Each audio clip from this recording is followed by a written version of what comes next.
Thanks, Ed. Before I begin my presentation, I just wanted to let everybody know officially, yes, Gerald Ford is my real name. So if anybody is wondering about that, they didn't make this up or anything like that. You've heard of time and time again how Hancock has kind of eliminated paper, but that has really been a blessing towards the administrative staff and administrative processes here with the state of Maryland. Today, Mary and I will specifically talk about how Hancock assists with our financial procedures and oversight, specifically talking about how it helps track weatherization jobs through various multiple financial systems in terms of streamlining the fiscal processes as well as developing a universal, fiscal language. And I'll go through that a little bit later. And it also helps us in terms of our enforcing fiscal rules and regulations,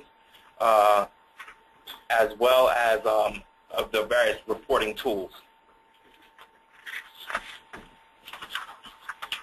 Now, to fully, and this is a very small slide, but this gives us our invoice approval process to give you a true appreciation of what the administrative staff has to go through to get an invoice approved. First, the local weatherization agencies enter the information in and submit it to the administrative officers. Once we get that, we consult with the quality control inspectors to ensure that all measures are adequately budgeted, or if there is an error in terms of how much a particular measure costs, they get a chance to review the particular invoice.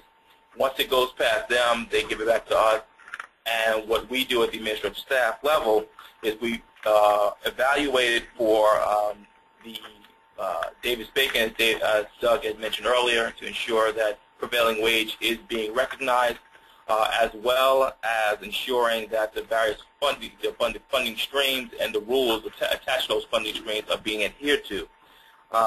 From there, once that passes all those measures, it goes to Jim for final approval here with the Weatherization Assistance Program in Maryland, and then goes down to the DAC Finance for processing.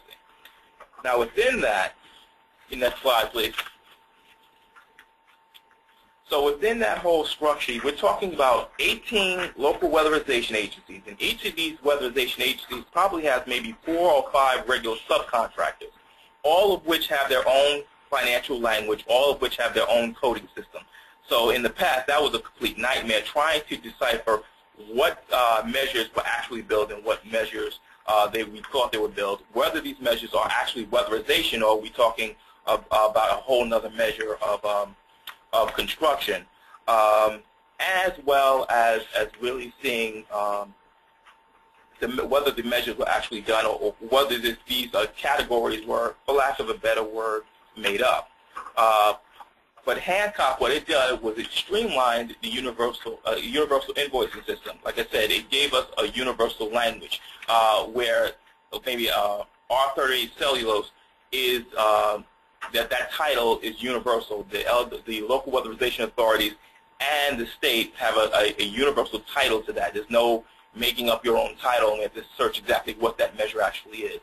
And also it gives us a tracking system where the state can monitor the client from application to weatherization job completion. So, I mean, Doug showed a slide before of a report where it actually tracks how many clients were actually intaked and how many jobs were completed.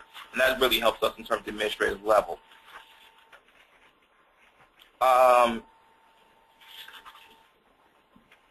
If we go to the next slide. As before, I mean, we mentioned the dwelling unit reports, but I want to give you a real full appreciation of how much paperwork that was. You're not talking about just the initials, initial sheet that gives a broad category of the expenditures, but also you have the various billing from the various companies. You also have the energy audits and the various other pieces of paper. So not only have to get that, you have to interpret it. And once you interpret it, if you find something wrong, you have to take that stack of paper either to the quality control inspector or back to the local weatherization agency to find the particular measure. Once they fix it, now there's no telling whether it was fixed where that sheet is in that whole list of paper. So it comes back to you. You have to now do another Scooby-Doo search for this particular error. But with Hancock, it just gives us one uniform, detailed invoicing measure. And with that, I'm going to turn it over to Mary to go through some of the screens in terms of the universal measures and what we see.